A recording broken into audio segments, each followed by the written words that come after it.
The Lord be with you. Let's worship together.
Our call to worship.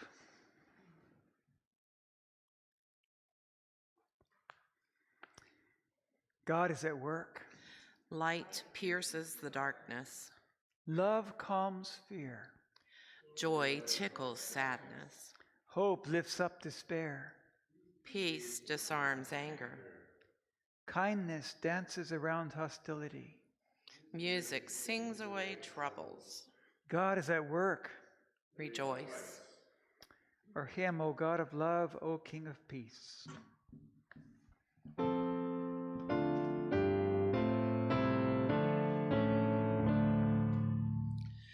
O God of love, O King of peace, make wars throughout the world to cease. Our greed and sinful wrath restrain. Give peace, O Lord, give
The grace of our risen Lord Jesus Christ, the love of God, and the communion of the Holy Spirit be with you all.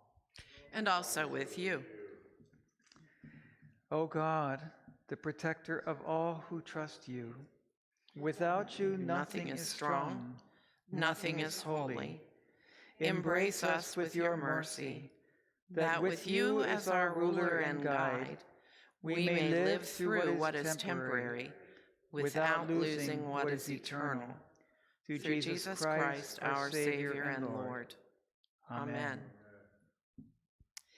The reading tonight is from the 65th chapter of Isaiah, verses 17 through 25. You can sit down.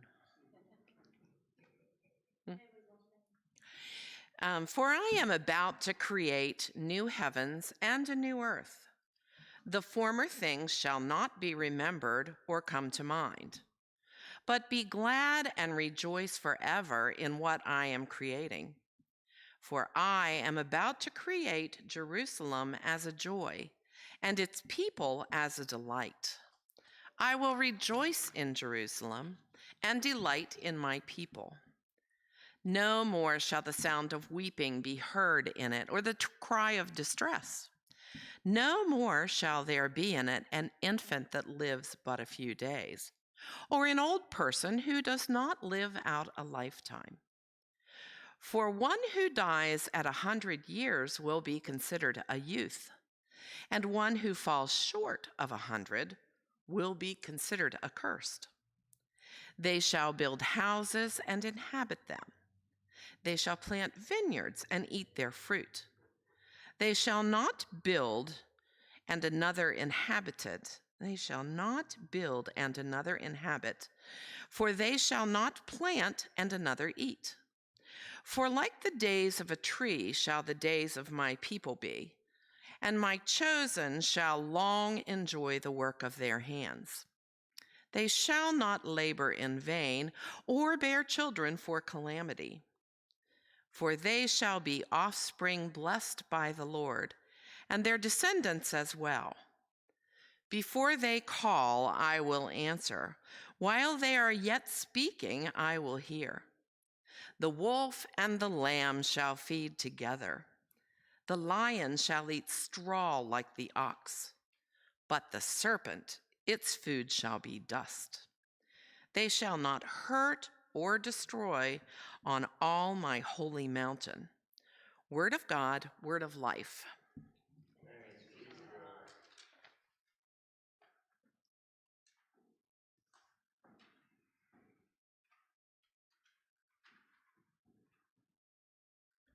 The Lord be with you.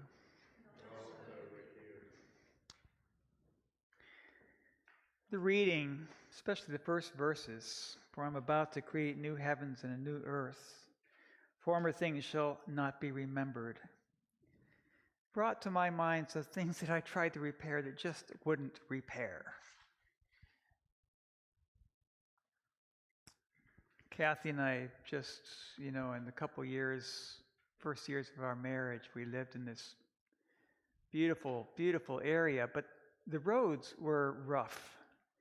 And we had this a four-cylinder Toyota Hiace van that needed to be pushed up over the pass because it wasn't strong enough to go over the pass. And there was a hole that kept appearing, or things kept coming apart in the exhaust system. And so way before we arrived in town, people knew that we were there because we just made this horrendous sound. And sometimes we'd get there in the middle of the night and they'd just cringe. I wished I could hide so that no one would notice that we were coming in so late and waking up the whole town. It was this horrendous loud noise. So we would go to the capital city and get it fixed. And then we'd drive back and we would have this beautiful asphalt pavement for the first part. And then we would get off the pavement, and just about 2 bounces later, crack in the system would break again, and we would hear just this horrendous noise. I crawled under there, in between time with a soup can that I cut off both ends in and put it over the type and tried to tie it on with wire. And I tried to put other things on there, and it didn't help at all. The sound is horrendous. It kept breaking. I took it back to the mechanics several times, and the last time I was telling him, it only works in the nice roads close to where you are, but as soon as I leave that, is there anything we can do?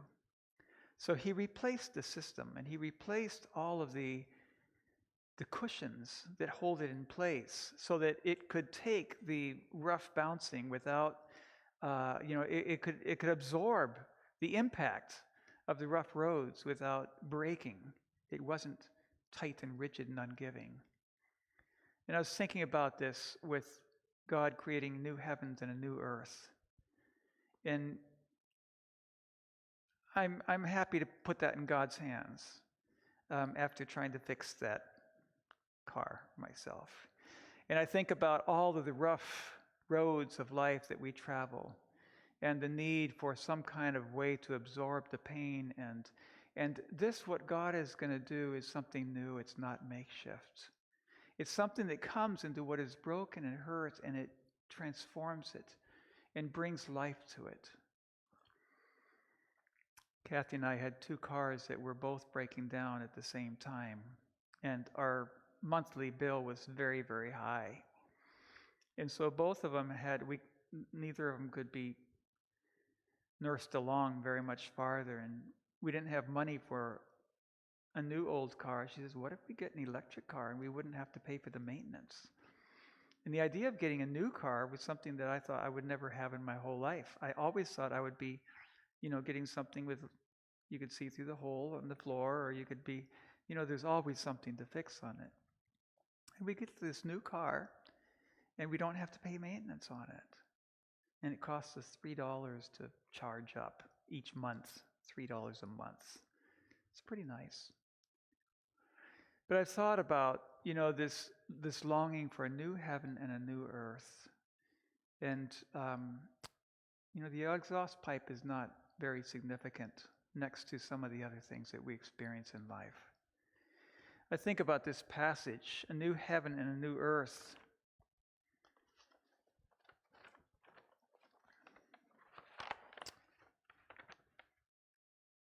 In the end of war, coming to places, thinking about places like Ukraine, and the devastation, some of the pictures we've seen, some of the things we've seen about the destruction and the hurt, and thinking about how to begin to live again in a place like that.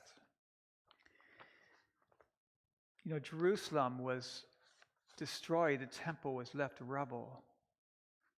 The city was completely demolished, and the people were taken far away, and they came back to land, and they were going to rebuild in their land. And for 70 years, they had been in a distant land. Some of them, like Daniel and his friends, worked for the king, and they worked to build houses for other people. They planted vineyards for other people. Coming back to their own land, God tells them that they are going to build homes and they get to live in them. They're going to plant vineyards and they will get to have the fruit of those vineyards.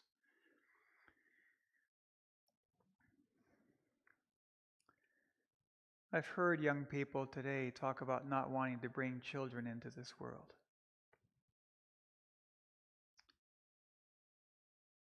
This passage says, they shall not labor in vain, nor will they bear children for calamity. And the hope of that people can have children and not be afraid of the world that they're going to grow up in.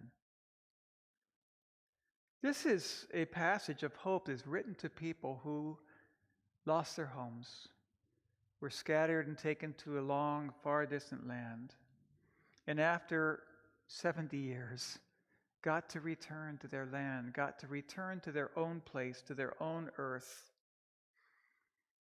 Felt so good for me after being away for a month to come home here to Cumberland. And these people got to come home to their own place.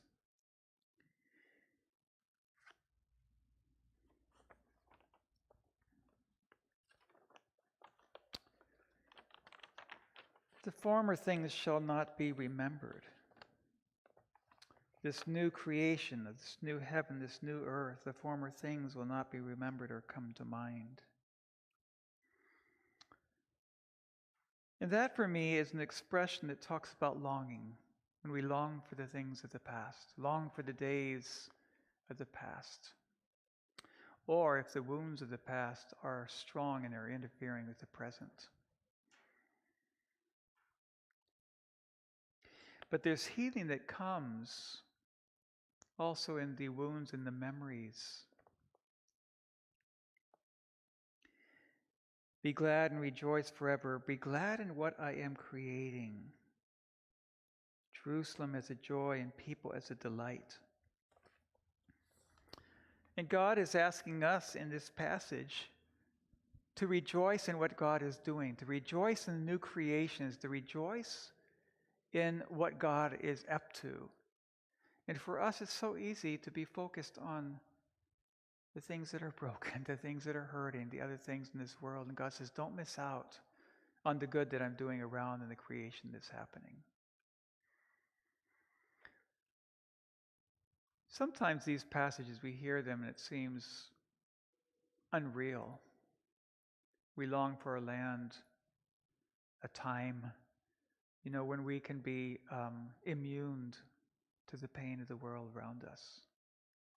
But this is a passage that is spoken to people who know pain, who've seen it, who've experienced it, and are calling them to focus on the good that God has and what God is doing in the future. The future that God has for us is a future of life, a future of new beginnings, a future of new creations, of new opportunities.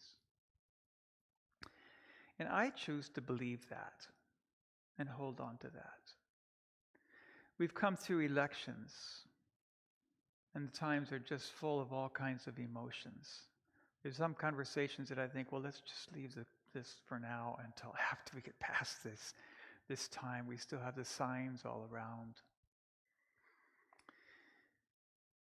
My prayer is that God will create a new world, a world of healing where we will learn to come together and overcome our differences.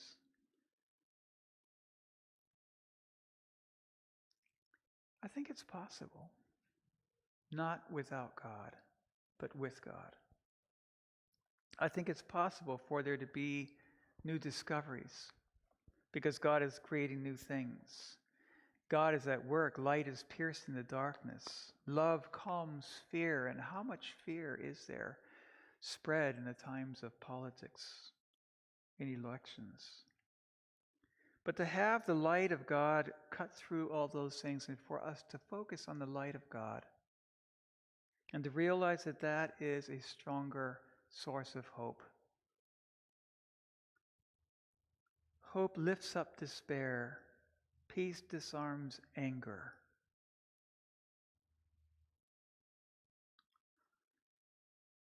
So tonight we come and we gather, like our call to worship says, to look to God, to trust God. Without God, nothing is strong. Without God, nothing is holy. But with God as our ruler and our guide, we can live through what is temporary without losing what is eternal. We can live through these things that are temporary around us, that are shifting, that are moving, without losing sight of the life and the calling and the new creation, the work that God is doing. We had a class in seminary called Creation Redemption. And I kind of, thought about God creating the world and then the world getting messed up and then God redeeming the world. But the redemption of the world happens with God creating. And the creating is never done. In fact, creating is a redemptive act of God. So what are the things this night that we want to bring to God? That we want to place in God's hands and trust God? For God to create, for God to fill, for God to open a future that we can rejoice in and not have to be longing for the past because there is something greater coming yet. Let's pray together.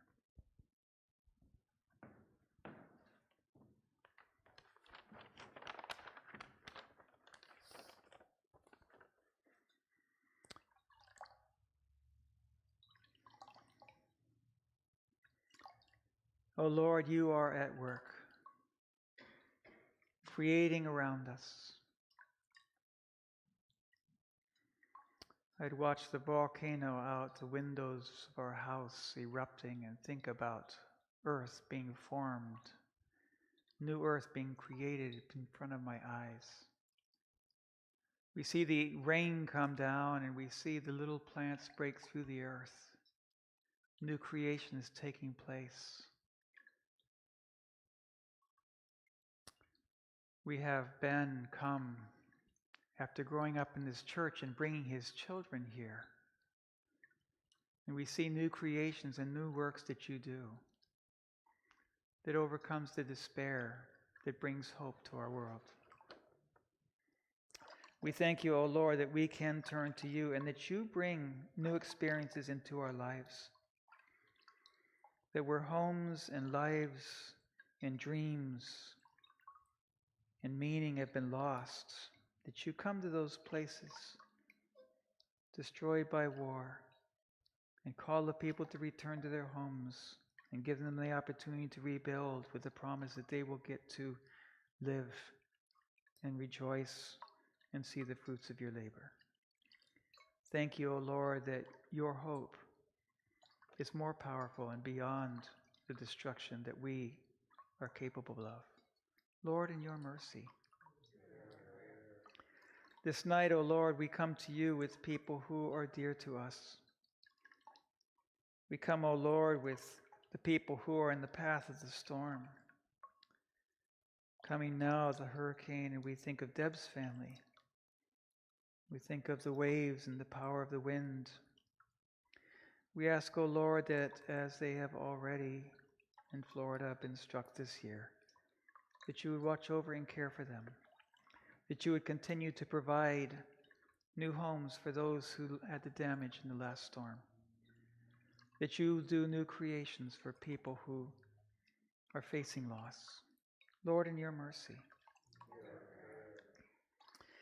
O Lord, for Beth Grayson, we lift her before you as her body is giving out, and we look forward to a new creation that lies ahead for her. And we ask, O Lord, in this time of transition, that your mercy will surround her, that your joy will fill her.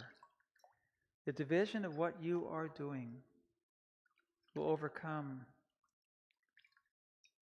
difficulty and struggle of the loss of health. Lord, in your mercy. O Lord, for Helen Ulster, in her rehabilitation, raise her up, O Lord. Give her strength and renew her strength. Lord, in your mercy.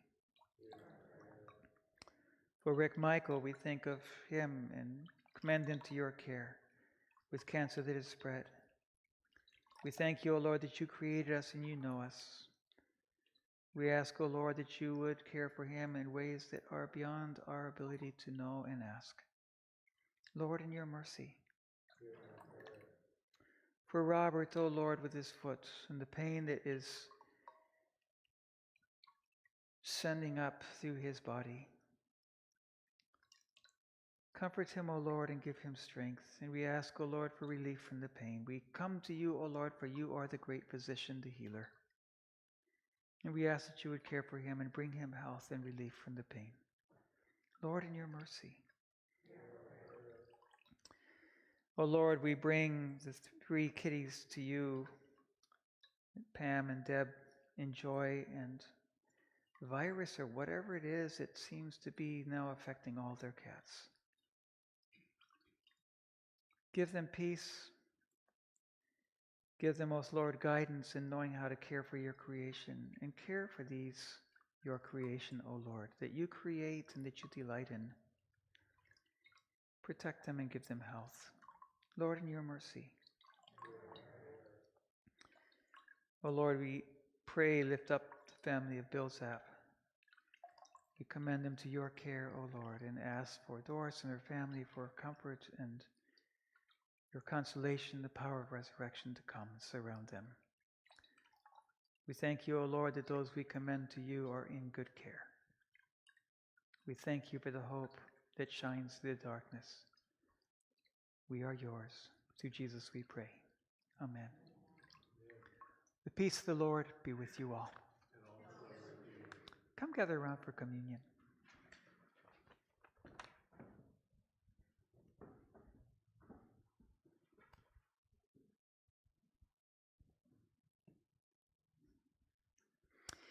And as you do, share peace, spread peace with one another.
You know, Satan comes with attacks, with taunts, and God sees him as, oh, here's another opportunity.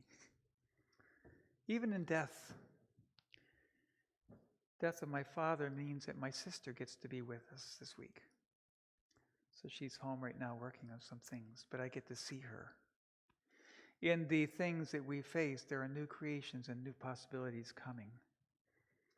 Satan gloated on the night that Jesus was killed, and then was stunned to see the grave opened, and that this death actually brought life to all those around, and suddenly Satan couldn't control these things any longer. This supper tonight is God bringing life to the places that we thought life was gone. In the night in which he was betrayed, our Lord Jesus took bread, gave thanks, broke it, and gave it to his disciples, saying, "Take and eat. This is my body given for you. Do this in remembrance of me," the body of Christ, broken for you. Again, after supper, he took the cup. He gave thanks and gave it for all to drink, saying, "This cup is a new covenant in my blood, shed for you and for all people for the forgiveness of sin. Do this in remembrance of me." The body and blood of our Lord Jesus Christ, given for you. Our Father who art in heaven, hallowed be thy name. Thy kingdom come, thy will be done, on earth as it is in heaven. Give us this day our daily bread, and forgive us our trespasses, as we forgive those who trespass against us. Lead us not into temptation, but deliver us from evil. For thine is the kingdom, the power, and the glory, forever and ever. Amen.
And for all of you at home, the body and blood of our Lord Jesus Christ is given for you.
The body and the blood of our Lord Jesus Christ strengthen you and keep you in God's grace. Amen.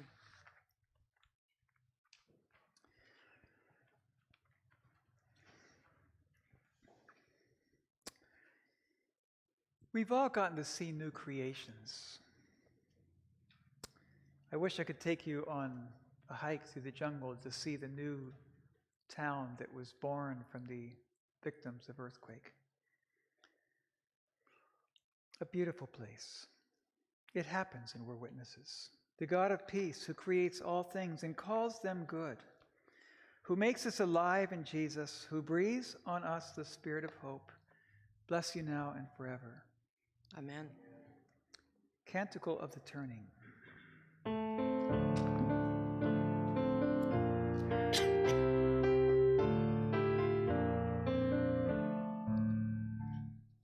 My soul cries out with a joyful shout that the God of my heart is great, and my spirit sings of the wondrous things that you bring to the ones who wait.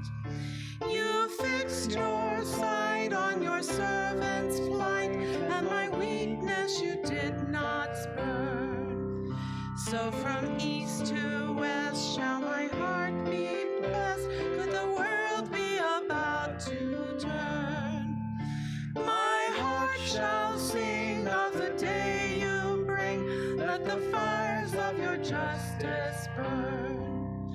Wipe away all tears, for the dawn draws near, and the world is about to turn. Though I am small, my God, my all, you work great things in me, and your mercy will last from the depths of the past to the end of the age to be. Your very name puts the proud to shame, and to those who would for you yearn, you will show your might, put the strong to flight, for the world is about to turn. My heart shall sing of the day you bring, let the fires of your justice burn. Wipe away all tears, for the dawn draws near, and the world is about to turn.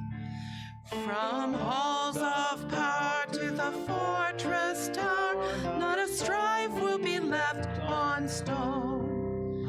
Let the king beware, for your justice tears every tyrant from his throne.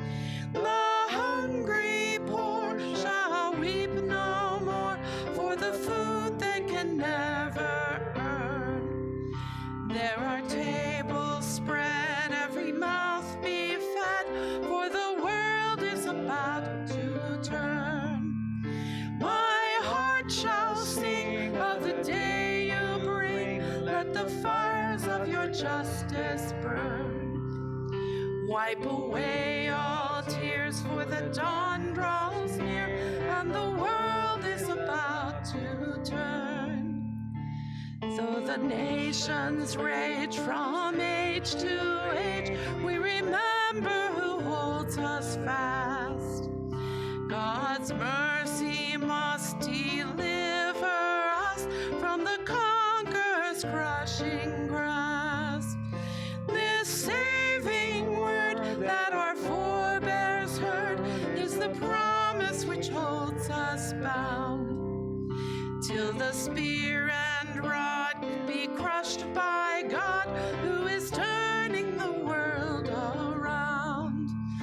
My heart shall sing of the day you bring. Let the fires of your justice burn. Wipe away all tears, for the dawn draws near, and the world is about to turn.